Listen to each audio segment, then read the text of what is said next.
Assistance is needed. I'm sick as a dog, don't mind my voice, but I need help with this. She's gotten worse when it comes to watching shadows. She used to come into the bathroom and come say hi and then lay down and relax.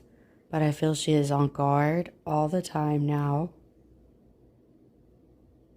And she'll do that for a very long time. There's a drool spot next to her feet where she did that last time. She'll just watch it. If you have any advice at all,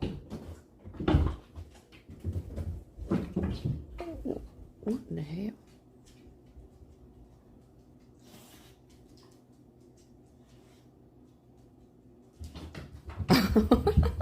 Okay. If you have any advice at all. And in shadows, look, she ain't seeing no ghost.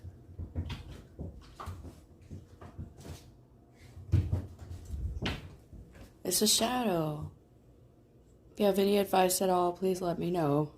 Thank you, a concerned mother.